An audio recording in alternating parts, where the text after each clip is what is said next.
करते हैं, ये न हिंदुओं की बात करते हैं, न मुस्लिमों की बात करते हैं, न सिखों की बात करते हैं और न क्रिश्चियन की बात करते हैं। ये बात करते हैं केवल अपनी दुकान चटकाने के लिए। गलत तरीके से संसद में जो पास कराया और राष्ट्रपति से हस्ताक्षर करा लिया, उस पर अच्छा एक बात बताइए, मुझे भूख लगी है तो मैं भोजन मांगूंगा ना? यदि मुझे बिना भूख के मैं भोजन नहीं मांग रहा हूँ तो भारत सरकार बिना मुस्लिम पक्ष के मांगे 3 तलाक ला दिया। हमने नहीं मांगा, अल्पसंख्यक ने नहीं मांगा। फिर आपने ये कानून जो वक्फ बिल पर संशोधन आपने कराया, किसी मुसलमान ने यह कानून मांगने का प्रयास नहीं किया, लेकिन मोदी की सरकार जबरिया अल्पसंख्यकों को परोसने का काम कर रही है, खाना देने का काम कर रही है।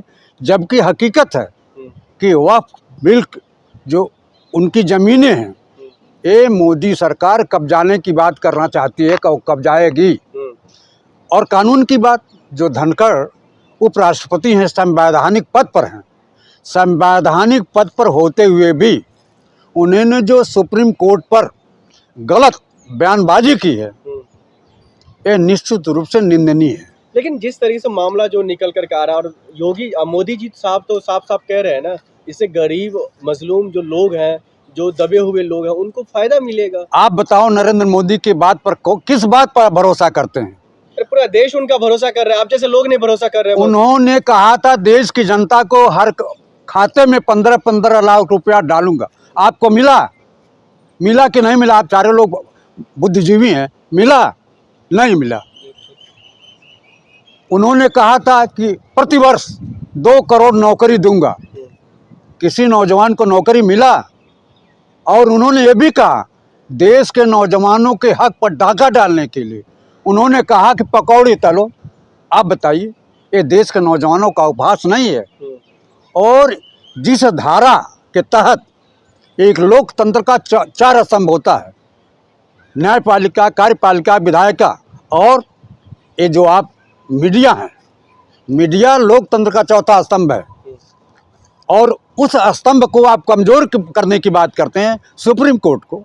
और सुप्रीम कोर्ट के संविधान के अनुच्छेद 142 के अंतर्गत सुप्रीम कोर्ट को बहुत अधिकार दिया गया है, असीमित अधिकार दिया गया। और आपको एक उदाहरण बताऊं, इस देश के प्रधानमंत्री श्रीमती इंदिरा गांधी थी। सुप्रीम कोर्ट की एक बेंच, एक न्यायाधीश की बेंच ने श्रीमती इंदिरा गांधी की सदस्यता को बर्खास्त कर दिया था और श्रीमती इंदिरा गांधी को संसद सदस्यता से त्यागपत्र देना पड़ा था। उस वक्त की घटना को धनखड़ जैसे लोगों को बहुत अच्छा लग रहा था, और सुप्रीम कोर्ट की 2 डबल बेंच ने अगर वक्फ बिल पर, वक्फ बोर्ड पर निर्णय दिया है, अभी तो केवल निर्णय दिया है कि आप आगे कोई भी कार्रवाई वक्फ के ज़मीनों पर कार्रवाई नहीं करेंगे, तो उपराष्ट्रपति को बड़ा तीखा लग रहा है। आपको सीख नहीं लेनी चाहिए? एक देश के प्रधानमंत्री त्यागपत्र दे सकती हैं, तो आप उनके कानून को, उनके अधिकार को चुनौती देंगे? बड़ी बेशर्मी की बात इन्होंने किया है उपराष्ट्रपति महोदय ने। मैं उनके उस बयान की निंदा करता हूँ। मोदी जी तो कहते हैं जो मैं मुसलमानों के बारे में सोच रहा हूँ, उनको विकास को राह पर लेकर जाना चाहता हूँ इस कानून के तहत। अरे यार, इस प्रधानमंत्री से झूठा इस सदी में कोई व्यक्ति नहीं है। बहुत जुमले मारते हैं, झूठे व्यक्ति हैं। इनसे बढ़िया कोई झूठ बोल नहीं सकता है और इनसे सच का कोई संबंध हो ही नहीं सकता है। लेकिन मोदी जी जो कहते हैं वो तो करते हैं ना। आप बताओ क्या किया इन्होंने? नौकरी मिली? आप बताइए। इन्होंने कहा था कि मैं संविधान की रक्षा करूंगा। आते आते बाबा भीमराव अंबेडकर की जयंती पर, बाबा भीमराव अंबेडकर की जयंती पर इन्होंने श्रद्धांजलि तक अर्पित नहीं किया। ये कानून की धज्जियां उड़ाते हैं, कानून को बिगाड़ने का काम करते हैं। लेकिन सर, तमाम मौलाना हैं जो समर्थन कर रहे हैं वक्फ बोर्ड का। आप बताओ, 80% हिंदू है, 20% मुस्लिम है, 20% लोगों में हजारों लोगों ने इसका समर्थन नहीं किया है।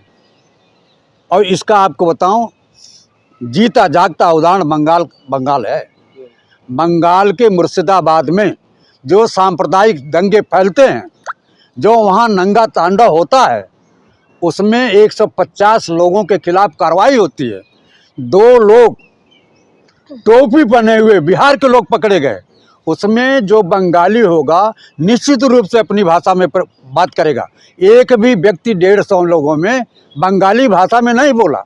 इसका मतलब भारतीय जनता पार्टी के लोग बाहर के लोगों को ले जा करके, गैर मुस्लिमों को ले जा करके वहाँ सांप्रदायिक दंगा फैलाने का जो षड्यंत्र कर रहे हैं। लेकिन बीजेपी वाले कह रहे हैं कि जो विपक्ष है वो इस तरह का दंगा फसाद कराना चाहता है, वक्फ बोर्ड जो नहीं लागू करने देना चाहता है। आप बताइए विपक्ष के लोग काहे करेंगे? अब विपक्ष के लोग अगर देश के किसी भी नागरिक पर ये सरकार अत्याचार करती है, उनके खिलाफ अन्याय करती है, तो मेरा दायित्व है, विपक्ष के लोगों का दायित्व है कि सरकार की गलत नीतियों, गलत सिद्धांतों का विरोध करना और जन जागरण करना विरोध पक्ष की नैतिक जिम्मेदारी। हम उस पक्ष का पक्ष लेंगे जो कुचले लोग हैं, दबे लोग हैं, सताए गए लोग हैं, उनके हक और हुकूक की बात निश्चित रूप से। तो वक्फ के माध्यम से यही तो सरकार कर रही है, केंद्र की सरकार की, जो वक्फ के माध्यम से जो गरीब मुसलमान है उनको उनका हक मिले। ठीक, हम आपकी बात मानते हैं, लेकिन एक जैन बिरादरी के लोग हैं जो बाप बेटा एडवोकेट हैं, वो हर मस्जिद के पीछे मंदिर ढूंढते हैं। वो मंदिर ढूंढने का काम जो है हर, चाहे मथुरा का हो, चाहे काशी का हो, चाहे आगरा का ताजमहल हो, कहीं भी अगर मंदिर मस्जिद है तो वहाँ मंदिर तलाशने का काम करते हैं। और आपने कहा ना कि हिंदू ये मुस्लिमों की बात करते हैं, ये न हिंदुओं की बात करते हैं, न मुस्लिमों की बात करते हैं, न सिखों की बात करते हैं और न क्रिश्चियन की बात करते हैं। ये बात करते हैं केवल अपनी दुकान चटकाने के लिए।